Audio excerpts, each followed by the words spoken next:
Hemos hablado del tema de las redadas, lo que está sucediendo actualmente en los Estados Unidos, qué pasa también en México, cuáles son sus repercusiones. Y el día de hoy trajimos expertos aquí al Telediario Vespertino y nos acompaña aquí en el estudio Roberto Ortigosa, quien es director en México de Anderson Immigration Law Group. Nos ha acompañado en varias ocasiones, pero hoy específicamente vamos a hablar del tema, sí, de las redadas, pero cómo afecta. ¿Cuál es el panorama actual aquí en nuestro país? Roberto, bienvenido. Gracias por acompañarnos. Buenas tardes. Hola, muchísimas gracias por la invitación y pues esperamos dar claridad con estas preguntas que se tienen.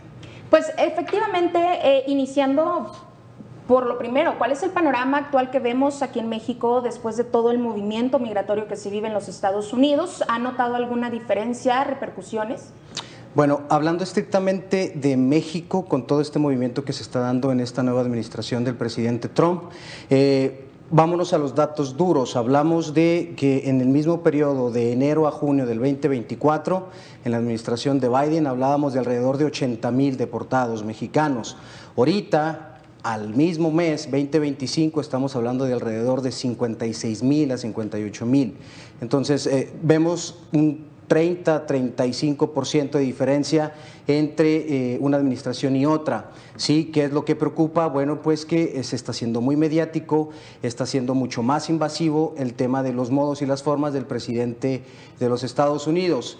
Pero en cuanto a los números, hay una reducción considerable con respecto a la administración pasada. ¿Cómo se está preparando México? Bueno, pues tiene diferentes programas que van de gobierno municipal, estatal y federal, donde lo que hacen es recibir a estos mexicanos que han sido deportados, buscar la manera de llevarlos a sus ciudades natales o donde ellos elijan, y ya estando ahí se involucran diferentes entidades en las cuales pues desde la Secretaría del Trabajo buscan acomodarlos con empresas con las cuales ya se tiene por ahí algún acuerdo y que obtengan un trabajo estable o temporal dependiendo la situación. Ustedes son expertos en la materia y sí me gustaría que primero nos dieras claridad, por ejemplo, para las personas que nos ven y que han sido ya sea personas retornadas a México o bien que tengan algún familiar que esté enfrentando esta situación. ¿Cuál es el proceso pertinente? ¿Se deben de quedar en México? ¿Deben de acudir con algún experto? ¿Qué son los primeros pasos? Bien, primero hay que ver caso por caso. Hay algunos casos que sí tienen solución y en los cuales se puede buscar alguna acción legal para tratar de que se pueda reingresar de manera legal. En otros casos, pues definitivamente ya es muy complejo o hay que esperar ciertos tiempos, que se cumplan ciertos tiempos para después por ahí buscar algún perdón o alguna estrategia legal que les permita regresar a los Estados Unidos. Pero, repito, tiene que ser caso por caso, revisarlo y ver detalle a detalle de qué manera podemos ayudarlos.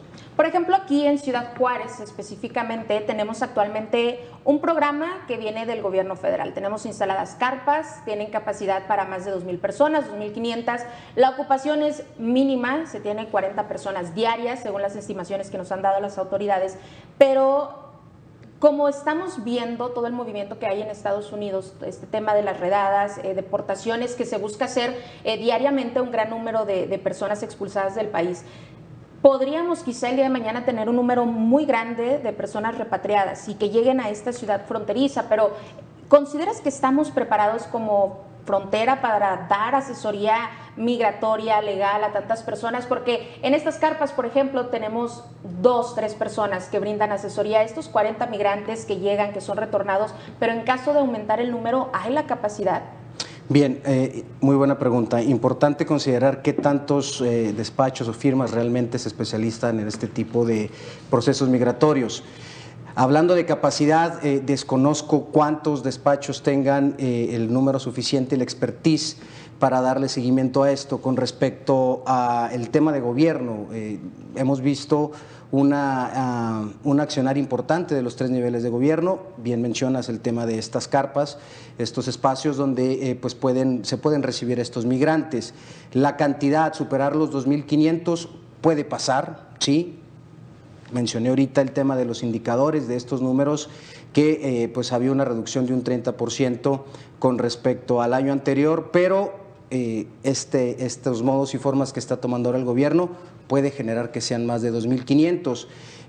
Creo que el gobierno está preparado, creo que los tres entes están trabajando de manera conjunta para darle solución a estos problemas, y no hablo exclusivamente del Instituto Nacional de Migración o de las personas que están atendiendo ahí en el puente para recibir a los migrantes, sino de otros entes, otras oficinas de gobierno, las cuales pues la Secretaría del Trabajo, por ejemplo, se involucra, genera estas alianzas con diferentes empresas, las cuales pues están abriendo las oportunidades para que puedan trabajar. Creo que por la parte de gobierno estamos respaldados. Repito, es imposible darle un alcance hasta no tener pues a las personas deportadas de aquí, pero en lo que se ve en perspectiva, México, Estado de Chihuahua y Ciudad Juárez, me parece que estamos preparados.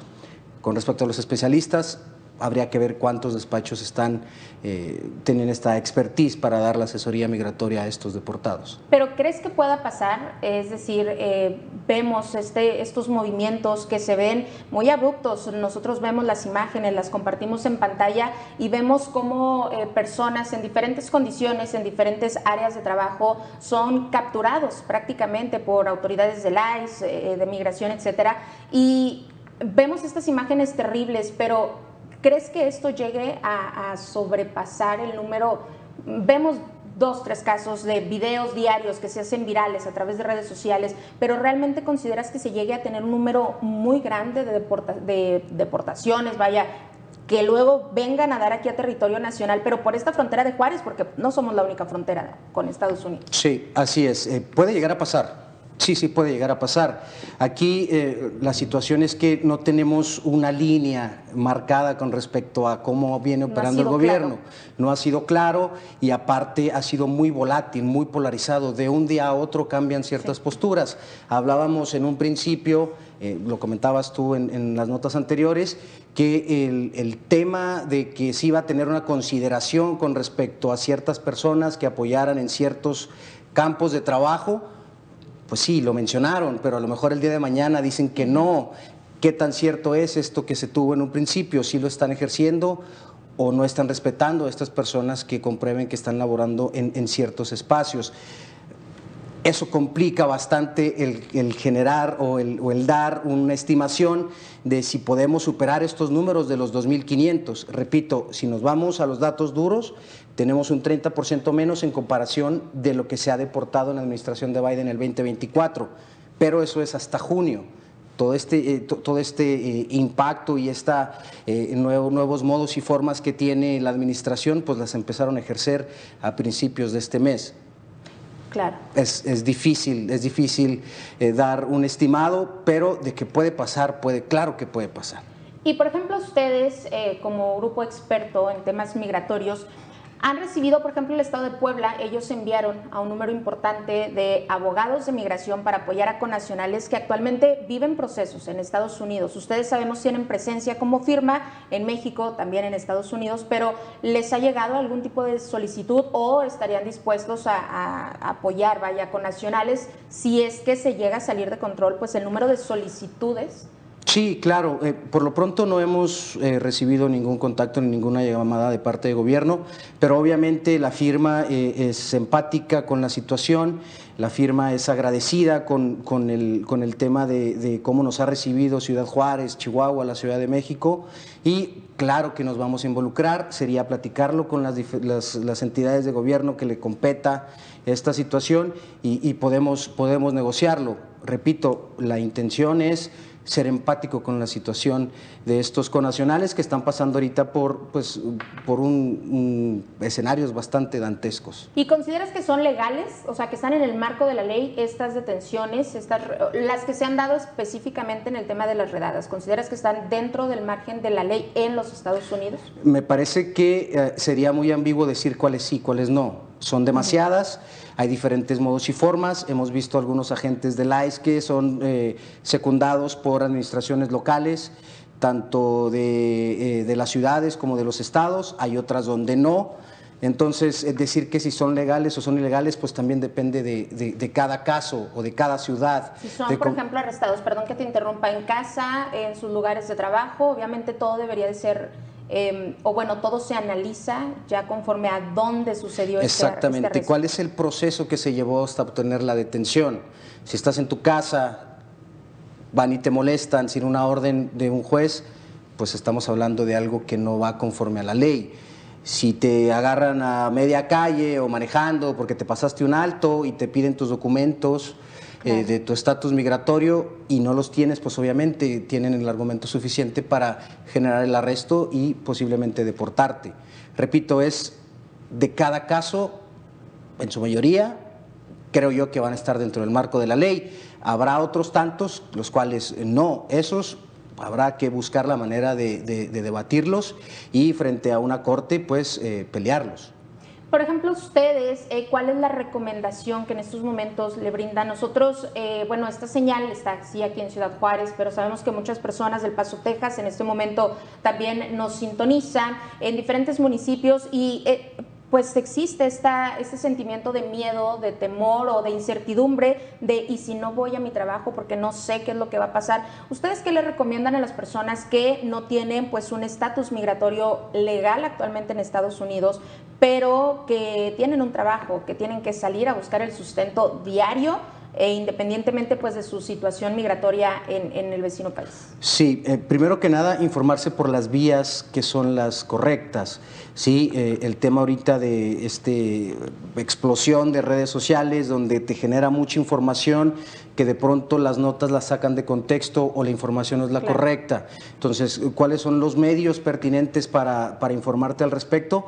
Las fuentes oficiales de gobierno, con un abogado que tenga la expertise para darte una asesoría. Ahora, muy importante, si tu estatus o tu estadía en los Estados Unidos es sin un documento legal, pues obviamente vas a estar en riesgo de ser detenido y obviamente vas a estar en riesgo de que puedas ser deportado. Hay muchos bemoles dentro de esto, ¿no? Hay personas que están en un proceso de asilo o en un proceso de una petición familiar y bueno, con ellos hay una consideración más allá de que no tengan un documento oficial. El gobierno da esta tolerancia cuando ya es iniciado un proceso. Por eso, repito, caso por caso se tiene que ver cuáles son las atenciones que se tienen que tomar, pero por lo pronto, si tú no estás en un proceso migratorio y no tienes un documento oficial que te permita la estadía en los Estados Unidos, pues tienes que tener cuidado. Sí, porque al finalmente estamos hablando de una internación a lo mejor legal que ya se venció o una internación ilegal al país. Excelente. Muchas dudas, obviamente muchos temas que hablar con respecto a la situación que se enfrenta. Antes de despedir también, sí me gustaría, pues, a dónde podríamos contactarlos en caso de alguna persona que esté requiriendo en estos momentos algún tipo de asesoría legal.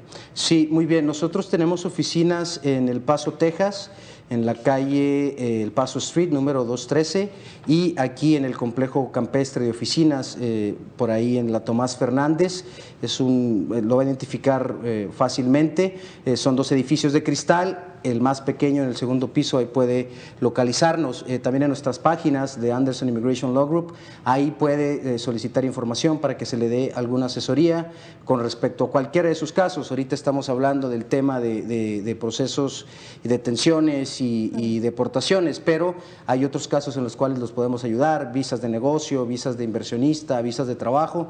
Entonces, si por ahí trae alguna duda, no duden en buscarnos y nosotros podemos asesorarlos. Excelente. Roberto, te agradezco mucho que nos hayas acompañado esta tarde aquí en este espacio. Si tiene también alguna duda, pues ya sabe en dónde contactarlos o escríbanos a través de redes sociales y con todo gusto también le pasamos la información. Mientras, y agradecerte que nos hayas acompañado esta tarde, nos despedimos de esta manera de este espacio. Se quedó muy bien informado y en compañía de la mejor programación de Canal 6.